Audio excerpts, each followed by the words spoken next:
علامہ محمد اعجاز رضوی صاحب چلے گئے. قاضی صاحب کی خدمت میں گزارش ہے آپ ہمارے 2 منٹ. تسی اگے تشریف لے آؤ اس کے بعد اٹھو جی تسی. ہاں جی آؤ نا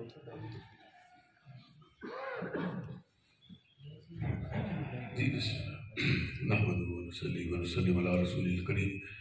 وقت کی نزاکت کا انتہائی مجھے خیال ہے اور تمام جتنے یہاں علماء بیٹھے ہیں مشائخ بیٹھے ہیں الحمدللہ ان کی چہروں کی زیارت کے لیے آیا ہوں اور جتنے بھی خطابات سنے ہیں الحمدللہ روح پرور خطابات ہیں. آپ کے چہروں کی زیارت سے ہی روح شاد ہوتی ہے.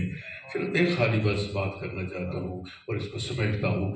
وہ یہ ہے کہ ہر انسان کو پتہ ہے علماء تشریف فرما ہے کہ ہر جانور کے اندر روح حیوانی موجود ہے. انسان کی فضیلت اس سے ہے کہ اس کو شاہ ولی اللہ رحمۃ اللہ علیہ فرماتی ہے نسمہ ہے جو ہر انسان کے اندر موجود ہے حیوان کے اندر موجود ہے. اوپر سے لے کے ایک ایٹم تک یہ نسمہ موجود ہے جس کی وجہ سے الیکٹران چلتے ہیں. ایک مرکزہ ہے اس کے اندر ایک سپیڈ لگی ہوئی ہے.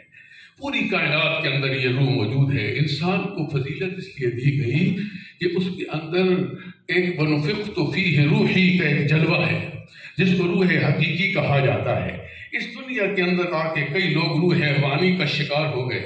حیوانات کیا کرتے ہیں جنس کے لیے کرتے ہیں کھانے کے لیے کرتے ہیں اپنے رہنے کے لیے بس. لیکن انسان کے اندر وَعَلَّمَ آدَمَ الْأَسْمَاءَ كُلَّهَا جس وقت سے علم سکھایا گیا تو علم سے فضیلت یہ دی گئی کہ تمام فرشتوں کو سجدے کا حکم ہوا.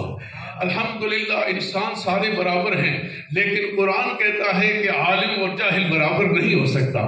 اس کی ایک علامت یہی ہے کہ علم والے جدھر بھی بیٹھتے ہیں الحمدللہ جنگل میں منگل بنا دیتے ہیں. میرے والد محترم حضرت علامہ قاضی انور الحق رحمۃ اللہ علیہ نے جس وقت حضور قبلہ مفتی شیخ الحدیث صاحب قدس سر العزیز کو بلایا اس وقت یہ ایک جنگل کی صورت تھی. الحمدللہ یہاں بیٹھ کے انہوں نے وہ کام کیا کہ آج یہ جتنے روشن چہرے نظر آ رہے ہیں اور جیسے آپ کے ایک شاگرد عزیز نے کہا ہم نے دیکھا چارپائی کے اوپر پڑا ہوا کہیں وہ صاحب زیادہ صاحب تو نہیں ہے کوئی اور ہی نظر آ رہے ہیں.